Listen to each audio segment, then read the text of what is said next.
हाँ तो दोस्तों नमस्कार। एक बार फिर से आप सभी लोगों का आपके अपने चहेते प्यारे YouTube channel Physics with Counsellor पर दिल की गहराइयों से हार्दिक स्वागत और अभिनंदन है। दोस्तों आज की बारी है चैप्टर नंबर 18 की, और चैप्टर नंबर 18 है आपका तरंग प्रकाश की तथा हाइगेंस का सिद्धांत।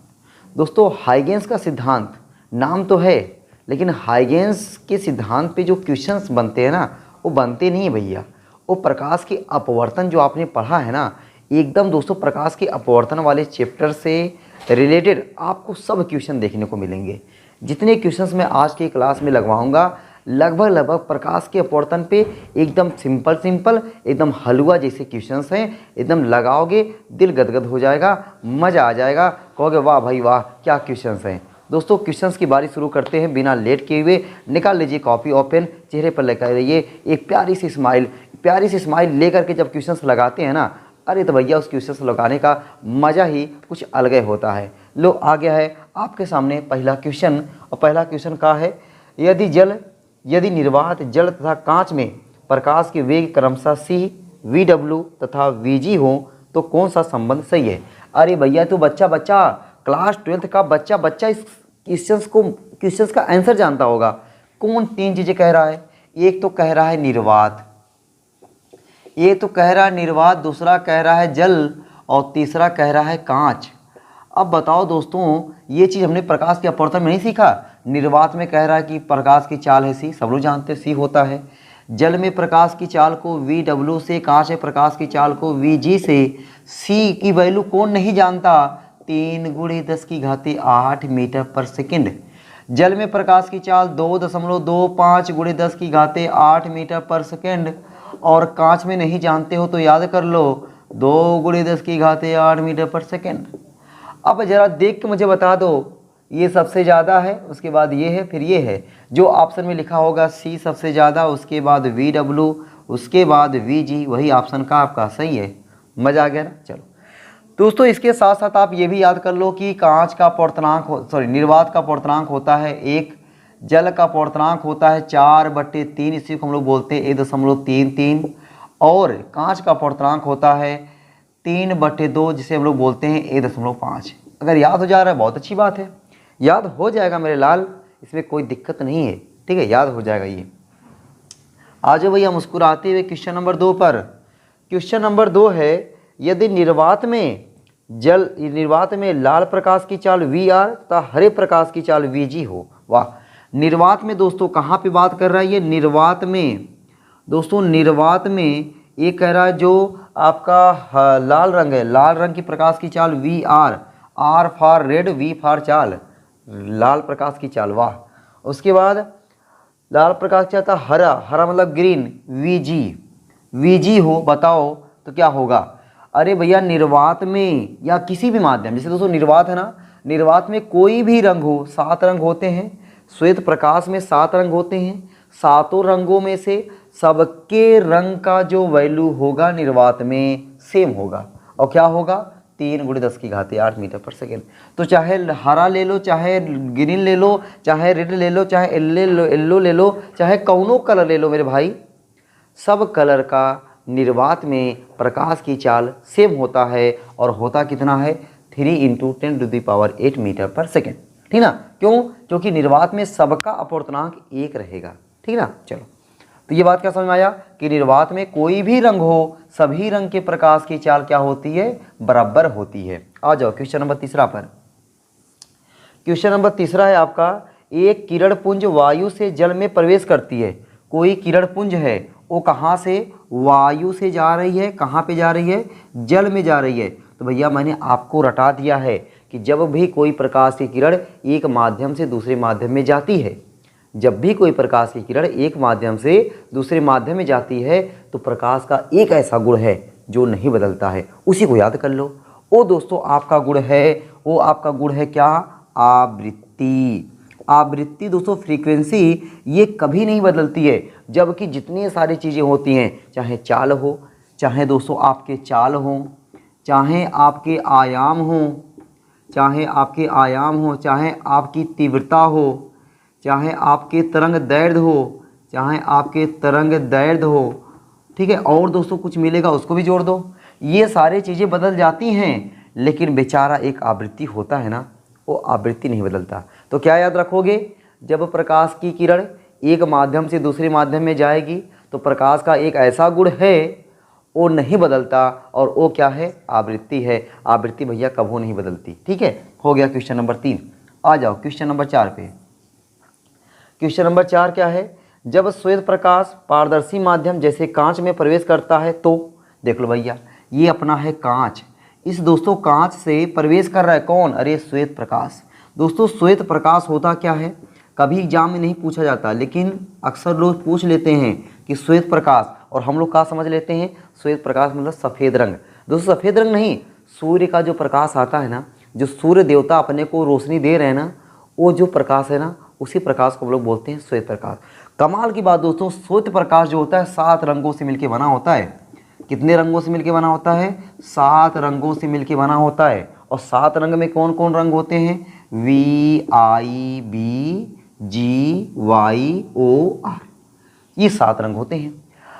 अब कह रहा है क्वेश्चन में कि जब श्वेत प्रकाश किसी प्रिज्म से होकर गुजरता है तो बताओ भैया कौन सा ऑप्शन सही होगा, चारों ऑप्शन में से कौन सा ऑप्शन सही होगा। ऑप्शन पे बाद में आते हैं, उससे पहले मैंने आपको स्नेल का नियम इतनी बार बताया है, स्नेल का नियम इतनी बार बताया है कि आपके खोपड़ी में स्नेल का नियम समा गया है।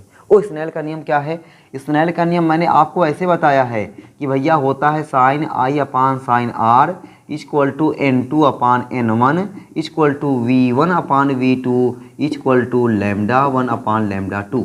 ऐसा मैंने कुछ बताया है आपको स्नेल का नियम। जब ऐसा मैंने बताया तो मैंने आपको और क्या बताया था कि देखो भैया जरा अखियाँ फाड़ के तुम यहाँ पे कि N और V में अरे भैया दुश्मनी है, जहाँ n बढ़ेगा वहाँ v घटेगा। गजब, n और लैम्डा में दुश्मनी है, जहाँ n बढ़ेगा वहाँ लैम्डा घटेगा। देख लो ये 2 हो रहा था ये 1 हो गया, ये 2 हो रहा था ये 1 हो गया, मतलब उल्टा रिलेशन है। कहा है उल्टा रिलेशन है, उल्टा रिलेशन है दोस्तों, उल्टा। और यहाँ पे ये तो सबको याद होता है कि VIBGYOR में जो आपका रेड रंग, रेड कलर है, रेड कलर का वेवलेंथ सबसे ज़्यादा, रेड कलर का वेवलेंथ सबसे ज़्यादा और वायलेट कलर का वेवलेंथ सबसे कम। बच्चा जानता है कि रेड कलर का वेवलेंथ सबसे ज़्यादा और वायलेट कलर का वेवलेंथ सबसे कम। अगर रेड कलर का लैम्डा सबसे ज़्यादा होता है तो रेड कलर का n सबसे कम होगा कि नहीं। और जब n कम होगा तो v ज़्यादा होगा। गजब, देखो दोस्तों मैंने क्या क्या बता दिया आपको। या तो फिर ऐसे यहाँ देखो, जिसका लैम्डा कम उसका v कम, जिसका लैम्डा ज़्यादा उसका v ज़्यादा। क्या गजब यार, देखो स्नेल के नियम में इतनी बढ़िया चीज़ें समाई हैं कि जिसका लैम्डा ज़्यादा उसका v ज़्यादा उसका n कम। वाह, 3 चीज़ें मिली, जिसका लैम्डा कम उसका v कम उसका n ज़्यादा, जिसका लैम्डा ज़्यादा उसका v ज़्यादा उसका n कम। अब बताओ जरा मुझे, क्वेश्चन में आ जाओ, चारों ऑप्शन पे आ जाते हैं। सभी तरंगदैर्घ्य एक ही चाल से चलेंगी, अरे नहीं भैया, ये जब प्रिज्म से निकलेंगी ना तो हर प्रकाश की चाल अलग अलग होगी। क्यों, क्योंकि यहाँ पे जो हर रंग के लिए n की वैल्यू अलग अलग होती है। ठीक है, सबसे दीर्घ तरंगदैर्घ्य किसकी है, रेड कलर की। सबसे दीर्घ तरंगदैर्घ्य, सबसे ज़्यादा तरंगदैर्घ्य वाली प्रकाश सबसे तेज़ी से चलनी चाहिए। भाई देखो लैम्डा ज़्यादा तो v ज़्यादा, बात सही कि नहीं। सबसे दीर्घ तरंगदैर्घ्य अधिकतम चाल से चलेगी, हाँ भैया ये बात तो सही है। अच्छा अगला क्या लिखा था, सबसे लघु तरंगदैर्घ्य सबसे कम चाल से चलनी चाहिए। क्या लिखा है, अधिकतम चाल से। अरे बहकार है, गलत है ये तो। सबसे दीर्घ तरंगदैर्घ्य दीर्घ चाल से मतलब तेजी चाल से, लेकिन ये क्या कह रहा है कि न्यूनतम चाल से। गलत। तो आपको चौथे का क्वेश्चन समझ में आ गया ना कि जिसका लैम्डा ज़्यादा उसका v ज़्यादा, ठीक ना। जिस रेड कलर का लैम्डा ज़्यादा होता है तो लैम्डा ज़्यादा होने से v ज़्यादा हो जाएगा। सिंपल सी बात है, इतनी सी बात है, ठीक है ना। आ जाओ भैया क्वेश्चन नंबर 5 पर आ जाते हैं। और क्वेश्चन नंबर 5 दोस्तों मैं ज़्यादा नहीं यहीं पे बता देता हूँ। क्वेश्चन नंबर 5 है, देखो यार क्वेश्चन नंबर 5 आ गया है। और देखो क्वेश्चन नंबर 5 कह रहा है कि निम्नलिखित में से किस रंग के प्रकाश की चाल जल में सर्वाधिक होगी। भैया चाहे जल की बात हो, चाहे निर्वात की बात हो, चाहे कांच की बात हो, किसी एक माध्यम में जिसकी तरंगदैर्घ्य ज़्यादा होगी उसकी चाल ज़्यादा होगी। किसी एक माध्यम में जिसकी तरंगदैर्घ्य ज़्यादा उसकी चाल ज़्यादा। अब बताओ जरा, इसमें लाल रंग कहीं है का? अरे वाह गजब भैया, लाल रंग है। लाल रंग की तरंगदैर्घ्य ज़्यादा होती है तो लाल रंग की चाल ज़्यादा होगी। याद हो गया होगा। और ये इससे याद हो गया होगा, स्नेल के नियम से रट्टा मत मार लेना। ये ऐसे रट्टा मारोगे ना एग्जाम में घबरा करके तुम गलत कर दोगे यार, घबरा करके तुम गलत कर दोगे। तो लेकिन जब ये स्नेल के नियम से ऐसे याद रखोगे, इस तरीके से रिलेशन बना के याद रखोगे तो घबराहट होगी ही नहीं, घबराहट वहाँ पे होगी ही नहीं। लेकिन जब रट्टा खाली मारे रहोगे, उसके आगे पीछे का कौन तौर तरीका ट्रिक उरिक कुछ समझ ही नहीं किए रहोगे, तो एग्जाम में जाओगे ना अपने आप घबरा के गलत हो जाएगा। तो घबराना एकदम नहीं है, एकदम सिस्टम से तरीके से कुछ ट्रिक के साथ समझे रहोगे, आसानी से एकदम अच्छे तरीके से तुम्हारा क्वेश्चन हो जाएगा। ठीक है, लो भैया क्वेश्चन नंबर 5 तक हो गया है। आ जाओ क्वेश्चन नंबर 6वां पर। क्वेश्चन नंबर 6वां बहुत ही प्यारा क्वेश्चन है। क्वेश्चन नंबर 6वां बहुत ही प्यारा क्वेश्चन है। ठीक है, अब उसको देखते भाई क्वेश्चन नंबर 6वें पर। ठीक है, अब इसको मैं इरेज कर दूं। आ जाओ क्वेश्चन नंबर 6वें पर।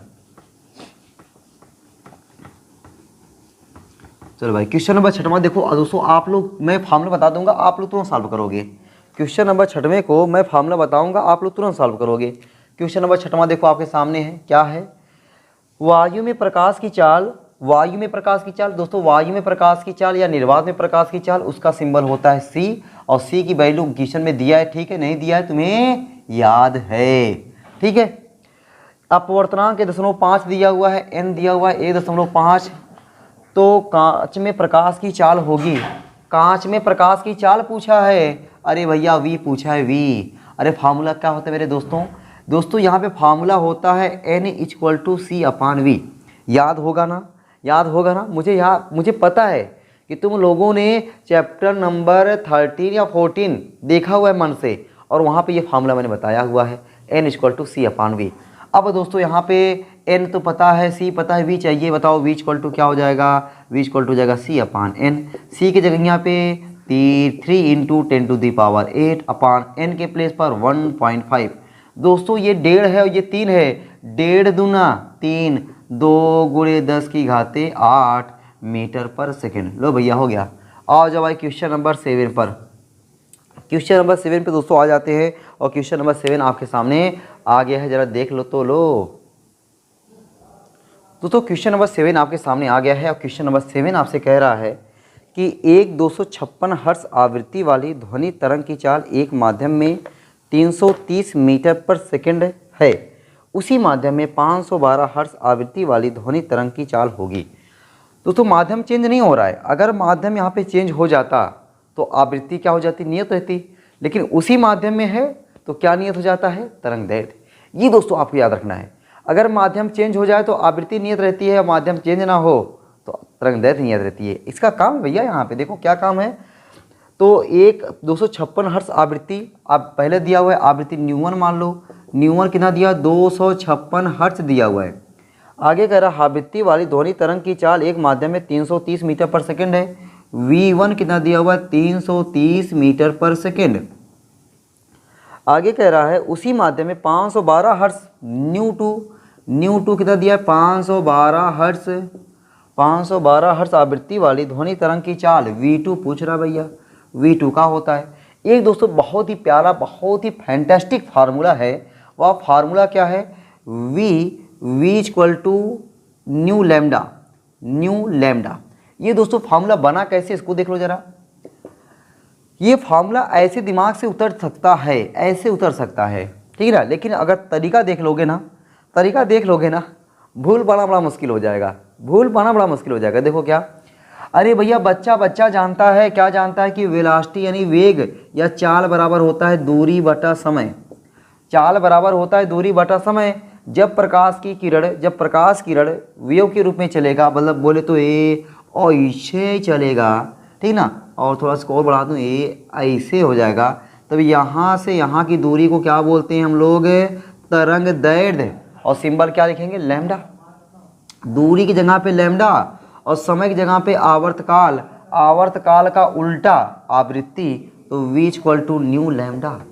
भैया देखो 1/t हो गया न्यू = होता है 1/t आवर्तकाल का उल्टा आवृत्ति, और ये लैम्डा, बताओ ये फार्मूला याद रहेगा ना। चाल बराबर दूरी बटा समय, दूरी जगह पे लैम्डा और समय जगह पे आवर्तकाल, आवर्तकाल का उल्टा होता है आवृत्ति, तो वहाँ से हमने लगा दिया ये फार्मूला। अब दोस्तों अगर लैम्डा कांस्टेंट है, एक ही चाल एक ही माध्यम में तरंग दैर्ध्य नियत है, तो लैम्डा कांस्टेंट हो जाएगा। जब लैम्डा कांस्टेंट हो जाएगा, हम दो की बात करेंगे तो v1/v2, लैम्डा लैम्डा कट जाएगा तो ν1/ν2 हो जाएगा। v1 की वैल्यू अपने को कितना दिया हुआ है 330, v2 पूछ रहा है, और लैम्डा वन ν1 256 और ये 512, तो ये 2 बार आ जाएगा, 2 का गुणा कर दोगे तो v2 = 200 2 3 6 2 3 6 660 मीटर पर सेकंड। आंसर हो गया भाई, क्वेश्चन नंबर 7 का आंसर हो गया। आ जाओ क्वेश्चन नंबर 8 पर। क्वेश्चन नंबर 8 पर आते दोस्तों। क्वेश्चन नंबर 8 है कि एक वर्णी प्रकाश वायु से एक माध्यम n में अपवर्तित होता है। अपवर्तित तथा आपतित तथा अपवर्तित तरंगों की तरंगदैर्ध्यों का अनुपात है। अरे भैया स्नेल चर्चा को भूल जाओगे क्या? कभी नहीं ना। देखो आओ, स्नेल चर्चा को याद करो, sin I/sin R = N2/N1 = V1/V2 = λ1/λ2। इतना बड़ा मैंने फार्मूला क्यों आपको याद करा रहा हूँ? ताकि हर जगह काम आए, एक जगह ही नहीं दोस्तों, हर जगह काम आए ये फार्मूला। जहाँ किसी का ना चले बस तो काम आए ये फार्मूला, ठीक है ना। आओ देखो फार्मूला कैसे काम आता है। कह रहा है कि एक वर्णी प्रकाश वायु से कहाँ जा रहा है, ये पहले वायु में था और वायु से किसी माध्यम में जा रहा है, और आपको पता है कि वायु से जा रहा है तो वायु का अपवर्तनांक होता है 1 और माध्यम का अपवर्तनांक ये दिया हुआ है n, ठीक ना। तो आपतित तथा अपवर्तित तरंगों की तरंगदैर्ध्यों का अनुपात, तो यानी आपको λ1/λ2 पूछ रहा है। आपको फार्मूला पता है λ1/λ2 = N2/N1, तो λ1/λ2 = N2 का काम कौन कर रहा है n, N1 का काम कौन कर रहा है 1। अरे वाह सर वाह, मजा आ गया भाई, गजब। दोस्तों फिर समझो, प्रकाश की किरण जा रही है वायु से माध्यम में और वायु का अपवर्तनांक होता है 1, किस माध्यम में जा रही नहीं पता, उसका अपवर्तनांक दिया हुआ है क्वेश्चन वाला खुद n, यानी 1 से n में जा रही है, 1 से n में जा रही है। तो फार्मूला देखो λ1/λ2 = N2/N1, λ1/λ2 = N2/N1, और N2 जगह यहाँ पे n और N1 जगह यहाँ पे 1। लो फार्मूला बन के तैयार, मतलब आंसर बन के तैयार। फार्मूला तो अपना वही है, वही फार्मूला जिंदाबाद। चलो भाई आ जाओ कहाँ, क्वेश्चन नंबर 9 पर। क्वेश्चन नंबर 9 पर आ जाते हैं दोस्तों। क्वेश्चन नंबर, गजब यार, इतनी जल्दी 8 तक हो गए, पता नहीं चला ना। इतने छोटे छोटे क्वेश्चन, इतने प्यारे प्यारे क्वेश्चन हों, पता क्या चलेगा बताओ, एकदम कुछ नहीं पता चलेगा ना। चलो भाई आ जाओ क्वेश्चन नंबर 9 पर। क्वेश्चन नंबर 9 मेरे भैया का दिया हुआ, जरा एक बार मुस्कुरा के पढ़ तो लो, बिना डरे हुए मुस्कुरा के पढ़ो। कह रहा कि निर्वात में प्रकाश की तरंगदैर्ध्य 6400 एंगस्ट्रॉम है, जल का अपवर्तनांक 4/3 है, जल में इस प्रकाश की तरंगदैर्ध्य होगी। दोस्तों ये पूछ रहा है, ठीक ना। क्वेश्चन देखो क्या दिया, निर्वात में प्रकाश की तरंगदैर्ध्य λ, निर्वात यानी वायु में प्रकाश की तरंगदैर्ध्य 6400 एंगस्ट्रॉम। अच्छा, जल का अपवर्तनांक NW लिख दो, जल का अपवर्तनांक 4/3 है। कह रहा है कि इस प्रकाश की तरंगदैर्ध्य होगी जल में प्रकाश की तरंगदैर्ध्य मान लो λW। दोस्तों सिंपल सा फार्मूला है कि अगर किसी भी माध्यम में आपको, मतलब कहीं से कहीं पे गया है, प्रकाश की किरण कहीं से कहीं पर गया है, तो हमें मान चलो कि ये दोस्तों अपवर्तन में ज़्यादातर आपको विरल से सघन लेता है, तो ये जरूरी नहीं कि विरल से सघन ही लिया जाए, लेकिन यहाँ प्रकाश की किरण अगर एक माध्यम से दूसरे माध्यम में गई है, तो अगर जिस माध्यम में गई है उसका अपवर्तनांक पूछ रहा है, तो उस वाले माध्यम के अपवर्तनांक से जो पहले वाले पर जहाँ से आई है उसमें डिवाइड कर दो। देखो जैसे जल में प्रकाश की तरंगदैर्ध्य पूछ रहा है, तो वायु में प्रकाश की, वायु से आया है तो वायु में प्रकाश की तरंगदैर्ध्य देगा, तो जल में आया है तो जल के अपवर्तनांक से क्या कर दो, भाग दे दो। अब ये दोस्तों यही नहीं, हर जगह यहाँ काम आएगा ये चीज़िया, हर जगह यहाँ काम आएगा। भाग दो, देखो जरा λW = λA कितना दिया है 6400 बटा कितना 4/3। 3 कहाँ चला जाएगा ऊपर, 6400 गुणे 3/4। 4 से काटोगे 16, 16 3 48, तो लैम्डा डब्ल्यू कितना आ जाएगा 4800 एंगस्ट्रॉम। लो भैया आंसर हो गया ये 4800 एंगस्ट्रॉम। आ जाओ क्वेश्चन नंबर 10वां पे, 9 हो गया, 10वां आ जाओ। वायु में 4000 एंगस्ट्रॉम तरंगदैर्घ्य के एक वाडी प्रकाश की किरणें जल जिसका अपूर्णांक 4/3 में प्रवेश करती हैं, जल में इसकी तरंगदैर्घ्य। लो भैया वही सवाल फिर पूछा हुआ है नंबर चेंज करके। तो वायु में तरंगदैर्घ्य लैम्डा ए कितना दिया हुआ है 4000 एंगस्ट्रॉम, ठीक ना। आगे कह रहा है कि जल और जल का अपूर्णांक NW लिख लो, क्या होता है 4/3। उसमें कह रहा है कि जल में इसकी तरंगदैर्घ्य होगी यानी लैम्डा डब्ल्यू आपसे पूछ रहा है। एकदम वही क्वेश्चन है ना, एकदम 2 कॉपी कर दो। Lambda W equal to lambda a upon NW, lambda W equal to lambda a की वैल्यू 4000 बटे 4/3। 3 चला जाएगा ऊपर, 3 चला जाएगा ऊपर बट्टा 4, 4 4 से कट जाएगा, कितना आ जाएगा भैया 3000 एंगस्ट्रॉम। कितना आ जाएगा 3000 एंगस्ट्रॉम। अच्छा भैया क्वेश्चन नंबर 11। क्वेश्चन नंबर 11 दोस्तों है कि 6000 एंगस्ट्रॉम तरंगदैर्घ्य के प्रकाश के लिए कांच का अपूर्णांक 1.5 है। इस प्रकाश की कांच में तरंगदैर्घ्य होगी, कांच में तरंगदैर्घ्य पूछा हुआ, फिर वही सवाल।